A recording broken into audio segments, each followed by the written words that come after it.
Hey there, boils and ghouls. It's your friend Tats, and I'm back with a new video.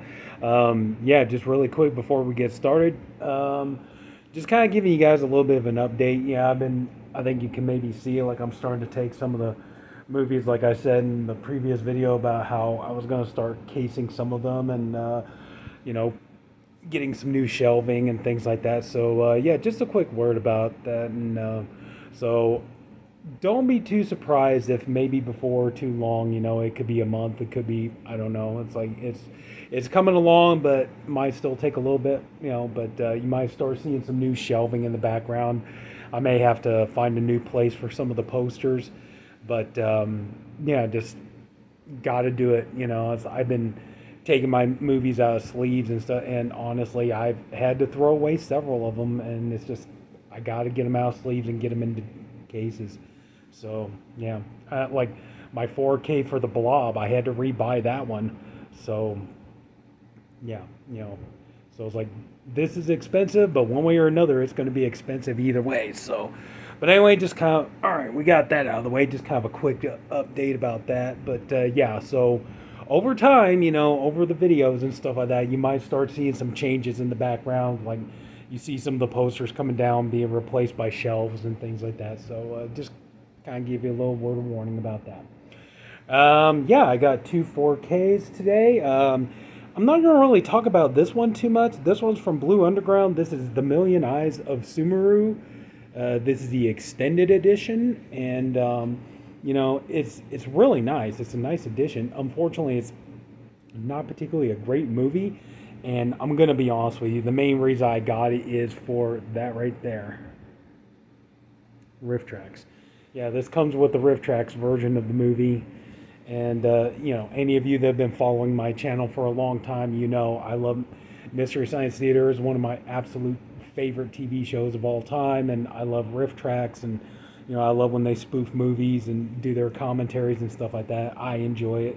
And so, yeah, I went and picked this up because it's got the riff tracks version on here. But that being said, yeah, this is actually a really, really nice 4K. And, Blue Underground did an amazing job on it. It looks great. Just kind of wish the movie could be a little bit better. But you got a slew of bonus features on here. It's like on the 4K, you got a new audio commentary. There's two audio commentaries. Both of them are new.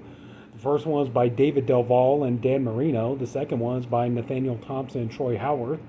And then you got the theatrical trailer on the 4K. And then on the Blu-ray, you got the two commentaries I just mentioned. You have England's unknown exploitation film eccentric, the schlock cinema legacy of Lindsay Shonteff. I'm sorry. Let's see. A new feature-length documentary directed by Naomi Hallwell. I hope I said that right. Theatrical trailer, poster, still galleries, and including the new Riff Tracks edition.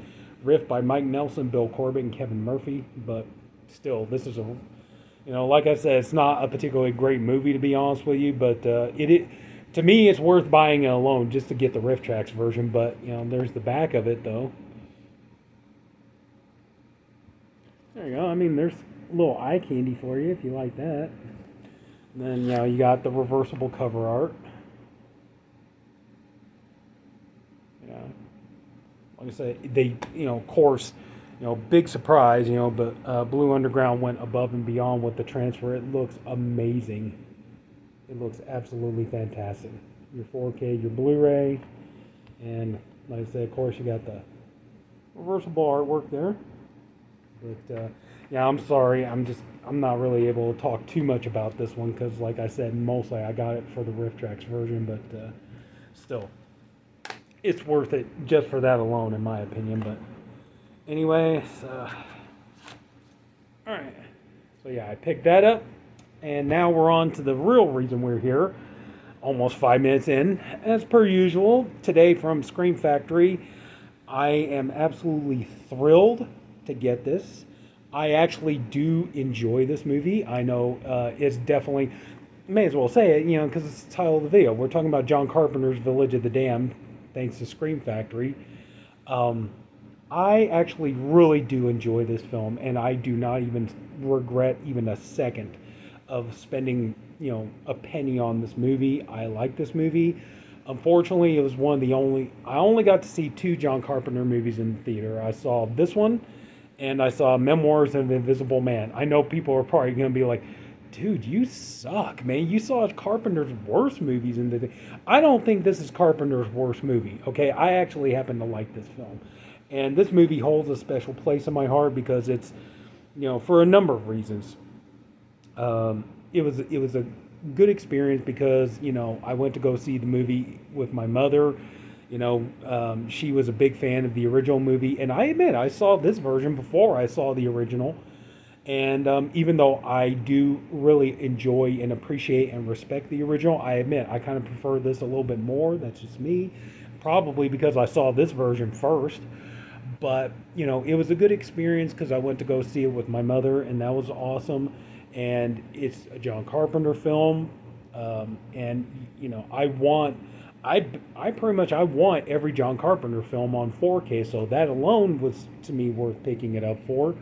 Um, it was the last movie. Unfortunately, Christopher Reeve is no longer with us. Kirstie Alley is no longer with us. And I think it's an important movie in the sense that it was the last movie that Christopher Reeve did before his horrible accident that left him paralyzed. Um, and he gives a phenomenal performance. He is amazing in this movie. Just just astounding. He's so good in this movie, and don't get me wrong, nothing against Henry Cavill. Okay, I'm not taking away from Henry Cavill. I am not insulting Henry Cavill on any level.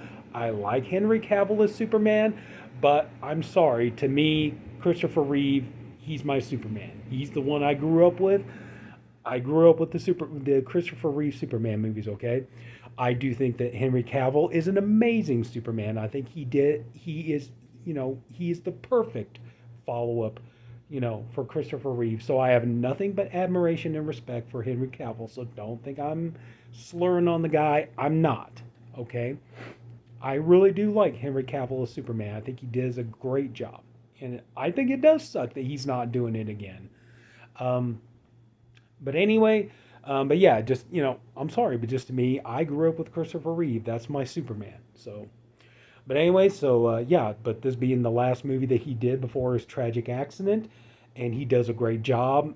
Kirstie Alley is really good in this movie. You got Mark Hamill in this movie before, I mean, nowadays, I think people think of Mark Hamill more as like a insane lunatic if you follow politics and stuff like that. But um, you got who else? Linda Kozlowski, from the Crocodile Dundee movies and stuff. So just yeah, I mean, you have a really good, solid cast. You got great music by John Carpenter. I think it's still a well-made film, um, and I'm just really happy to get this on 4K. And honestly, I am hoping after looking at this, I am hoping that we can start getting some more Carpenter films on 4K in the near future. This makes me really, really, really want In the Mouth of Madness on 4K. Obviously, Big Trouble in Little China. I want that on 4K. I mean, I want all of Carpenter's movies on 4K. Assault on Precinct 13. Um, what else is there? Hell, even Body Bags. I mean, just about anything, even his like TV movies. I mean, if down the road we need to get Elvis on 4K or someone's watching me on 4K, I want those too. But yeah, I mean, I'm super thrilled to get this, and you got some new bonus features on here too, which is nice. And there's the back. Of course, it's just a picture of the children. Let's see here. On the 4K, you got a new 4K transfer from the 35 millimeter original camera negative. New audio commentary with filmmakers Jackson Stewart and Francis Galuppi, presented in Dolby Vision. Let's see, the 4K, you got what I just mentioned, the commentary. You got new Beware the Stare, Writing the Village of the Damned, interview with screenwriter David Himmelstein. New March of the Children, Composing Village of the Damned, interview with film music historian Daniel Schweiger. Then you got the old bonus features. It Takes a Village, The Making of Village of the Dam, Horror's Hollow Grounds. You gotta love Horror's Hollow Grounds. Come on. Revisiting the locations of the film. The Go-To Guy, My Career with John Carpenter by Peter Jason, who's in many John Carpenter movies. Vintage interviews and behind the scenes footage, image gallery and trailers. So, I mean, so yeah. That's kind of nice that, you get some new bonus features to go along with this. And, like I said, the movie it's in Dolby Vision. You got your sound is Master Audio HD 5.1 and 2.0. So that's what you're working with here. Sadly, no reversible cover art, as you can see. And here's your disc art right here. Right here. Over here. On the 4K, you got Christopher Reeve and the Children. On the Blu-ray, you got Kirstie Alley and Mark Hamill. So, and honestly, like I just finished watching it and looking at it, and I actually think this looks amazing. It looks really good. Screen Factory did a really good job, and it's not, there's no like AI generated, digital cleanup or anything like that. There is a little bit of film grain, but I mean, the movie's from 1995, but I mean, there's not like a lot of film grain in it. It's subtle, but it's there. It's a more cleaner look than you might expect, but it's not a bad looking film at all. The transfer looks great. I think though with the Dolby Vision though, one thing I thought really impressed me. Of course, certain colors do stick out, especially the red, like the red of the barn, and things like this. The one thing I thought was really impressive though was the with the Dolby Vision, kind of the darkening of the image. It gives the movie a very kind of bleak, just kind of almost sinister, uncomfortable feeling from the beginning, and it just carries through the whole film. And I thought that was kind of impressive. It gives it a dark, almost gothic quality to it. At least that's the way I feel about it. And it looks really good. And it almost kind of helps add to, just the feeling of just despair and just, no hope in this movie. I don't know if that's exactly what John Carpenter was going for. Well, a little bit, but uh, but yeah, the movie just overall has a very somber, very bleak tone to it to begin with. But I think that the Dolby Vision, definitely adds to it and just makes it feel like a more kind of like almost these people are in this terrible situation they're never going to get out of, and just these kids are just such an impending evil force, and I think it adds to the film. Personally, I think it does. Um, but honestly, like if you're a fan of this movie, I don't know. I'm not too sure too many people are gonna buy this, or if they do, they're probably gonna be like, "Man, I'm gonna wait on that because it's just not something I feel like I need right away." But if you're a John Carpenter fan like I am, yeah, you're definitely gonna want this bad boy. If you're a fan of the movie, I do recommend it. I think it does look really great on 4K. And like I said, it's like this movie has a soft spot in my heart. Like I said, it was a nice experience going to see it with my mother in the theater way back when.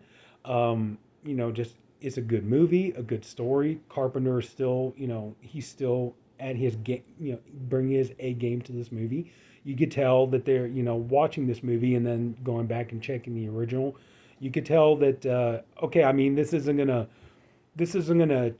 change the game the way his remake of The Thing did, but still, there is so much love and respect for the original story and the original source material. So take that when you can get it. But yeah, just I honestly do. I really recommend this movie. I think it's really good. The movie itself. Maybe if you saw it once, and didn't like it, maybe, kind of give it another shot, just one more try, see if it might grow on you a little bit. But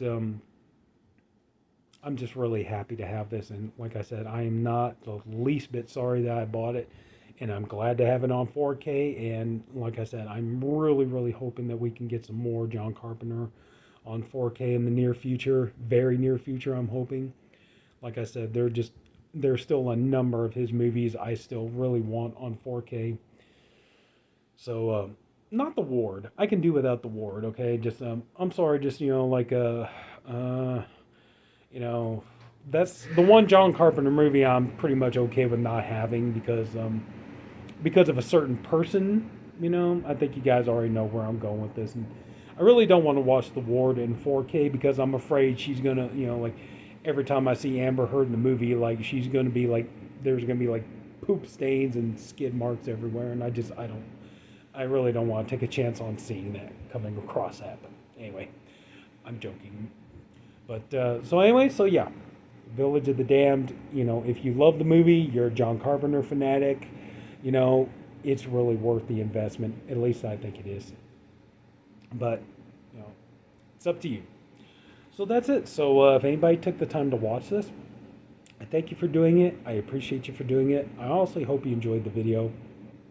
If you did, could you please leave it a like? And if you haven't already, please go ahead and subscribe to my channel. And yeah, I mean, this is kind of taking up a lot of my time right now, but there's still more stuff coming. I got things on the way, so there's still going to be more, like haul videos and review videos and stuff like that. So yeah, and hopefully too, like over time, I think, hopefully you'll like the changes that I start making. So that's it, everybody. Take care. Have a good night. I'll see y'all later.